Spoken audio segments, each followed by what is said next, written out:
Well, as we get ready to induct a new class here in the Louisiana Sports Hall of Fame, we're looking back, KTBS, 70 years of coverage and 70 years of incredible athletes. And Doug, I know this place is full of them.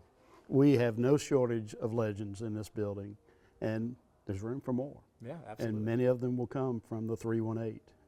It is amazing the disproportionate amount of great athletes, great coaches who come from our area. Yep.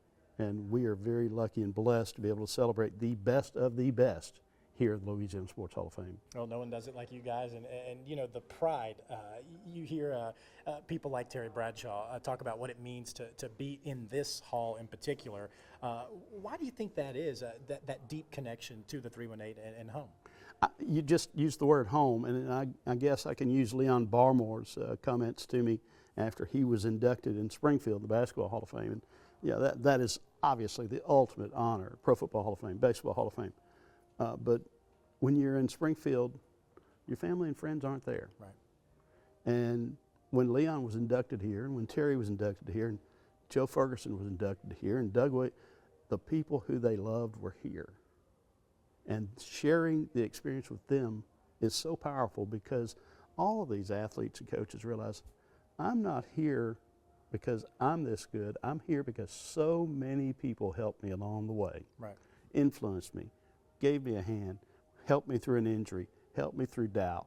And so it is incredibly meaningful for them to be celebrated and to celebrate and share the joy with those people. Yeah, and you know, we could go back and we could show a lot of old video that we've shown a million times, or we could take a look around this special place and see some stuff maybe our viewers haven't seen before.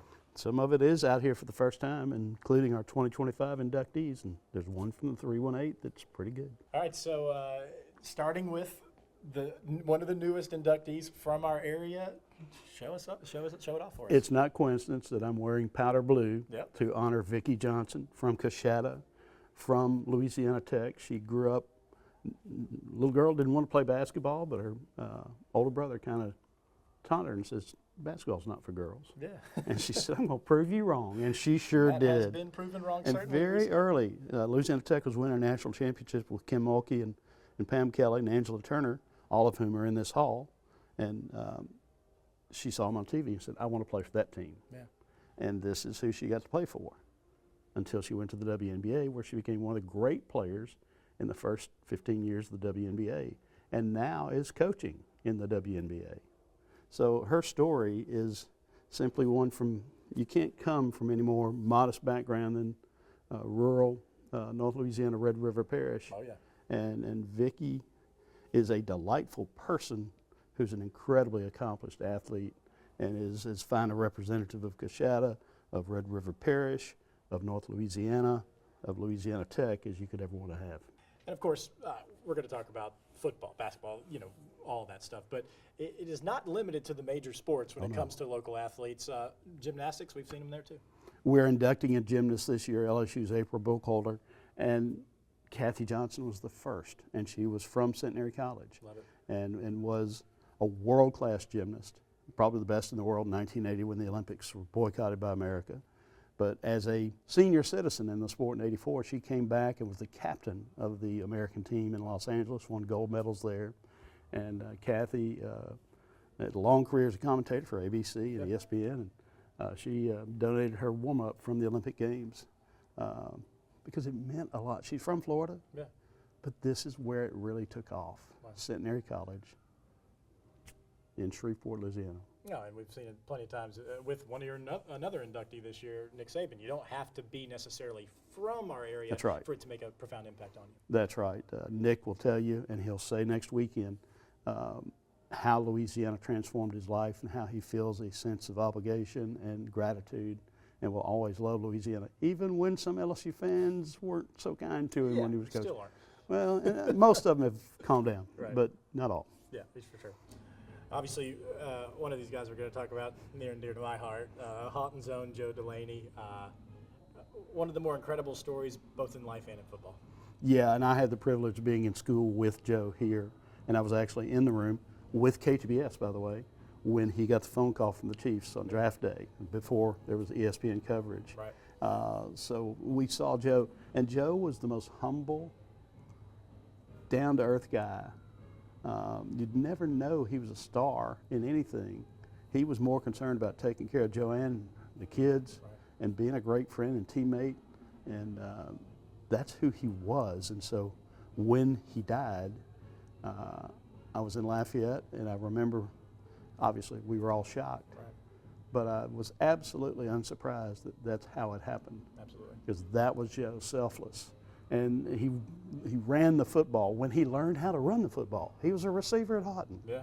But we had injury problems at running back here at Northwestern, and he asked Coach A.L. Williams, "You want me to play running back?" And his first year, it was kind of sketchy, you know. But as he started to get it, it was fascinating to watch him evolve into an unbelievable running back. And with the Chiefs, you know, he was not a big man, Right. but he ran forcefully, and he was blazing Olympic speed fast. And that's what gets lost is his track prowess. Right. He's part of a national championship track team, and there's a picture over here with that team. It's the only team from the FCS, the 1AA division, male or female, ever to win an NCAA relay event. Wow. And they beat people like Herschel Walker from Georgia, Ron Brown, Olympic gold medalist from Arizona State. I mean, these Jeff Phillips from Tennessee, Willie Galt from Tennessee. They ran against the very best, and they outran them. And Joe ran the decisive leg. The second leg is what got Northwestern out front. And when they gave the stick to Duper on the anchor leg, everybody in the stadium knew it was over. Not surprising. Yeah. So this is Joe with a game ball from Northwestern, and this is Chiefs' rushing record then of 193 yards against the Oilers. I'm not sure what game this is, but you know he had a 299-yard game for the Demons against Nichols, in which 263 came in the second half. Wow, unbelievable. And you know, you think about with a guy like Joe, you know, it's in sports, it's always what could have been, right? Such a short time in the NFL, but what an impact he left. Yes, as a teammate and as an athlete. And Marv Levy, you know, one of the great coaches in NFL history, said he would have been headed for Canton if he'd had the career that he could have had. Yeah, unbelievable. Yeah. Special guy. So we've seen Coshada, Spring Hill. We got to get some representation there, and I know you got a great story with this picture here. Yeah, John David Crow won the Heisman Trophy, and that, you know, the Heisman then was, they had a dinner, and it wasn't all this glamour and glitz. In fact, John David wasn't even sure he wanted to go to New York City. Wow. But he and his parents went. This is his parents in a room off the dining hall with the trophy, and this was hanging in one of his daughter's home in Dallas when we debuted the Heisman exhibit. And she said, you know, only our family members see this, and it's a very unique piece. We think it should go to the Hall of Fame. Wow. And so that's truly a backstage look at Heisman joy from a very modest man. And they also donated a scrapbook that is really fascinating to look through, clippings all the way back to his high school days at Spring Hill with the Lumberjacks. There you go, 1957. Yeah. It's been a minute. What a special man. Absolutely.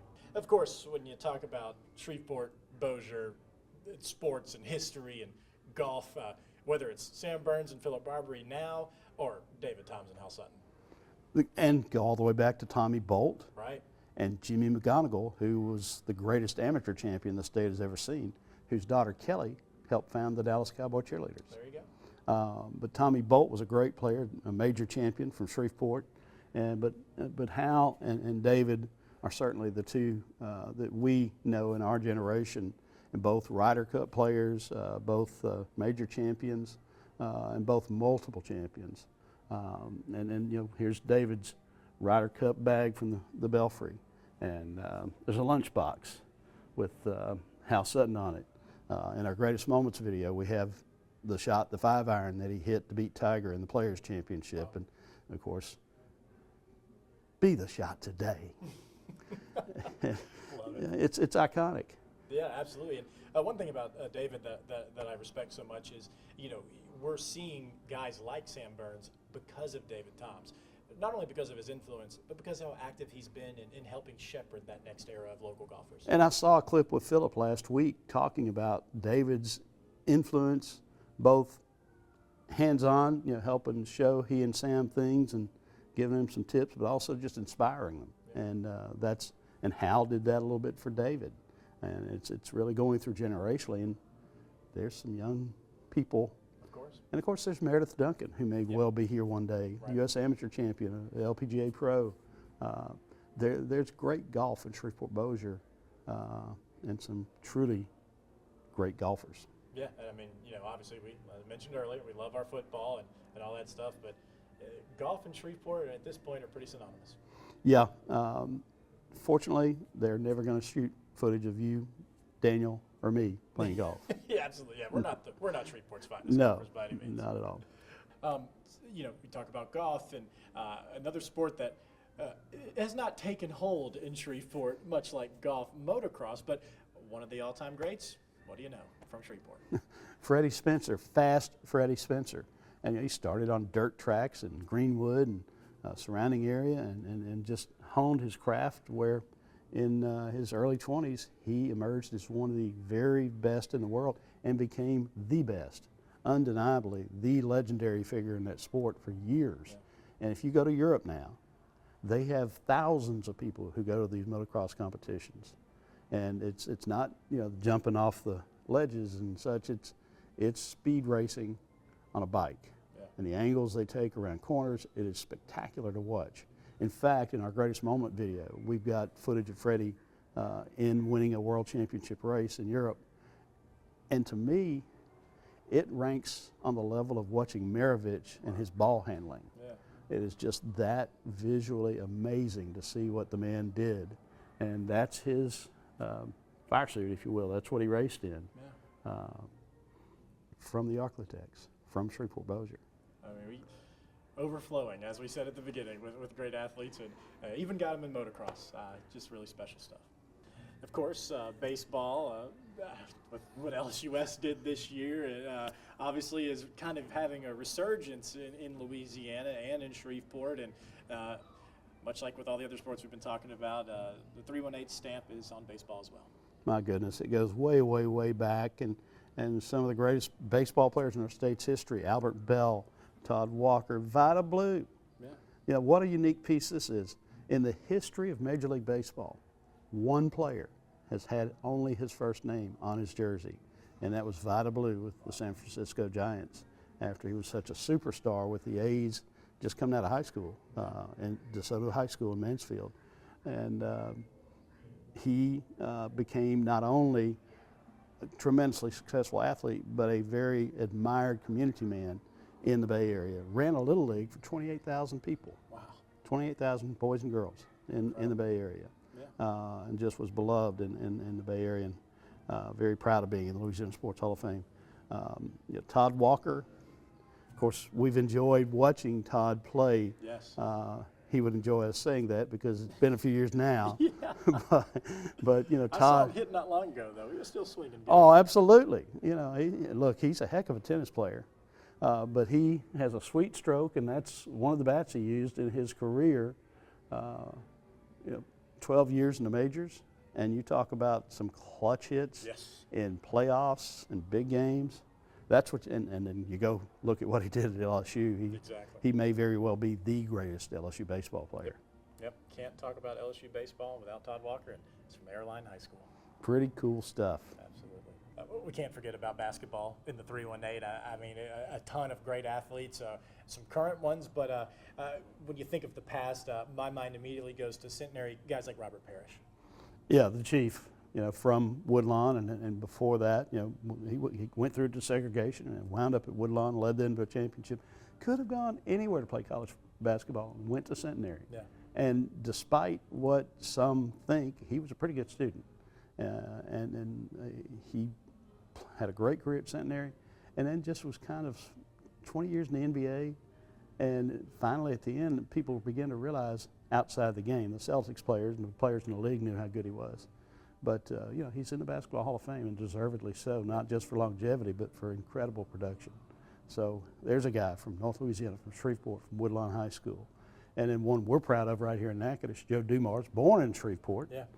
Joe now the GM, Vice President of the Pelicans, right, trying to resurrect that franchise.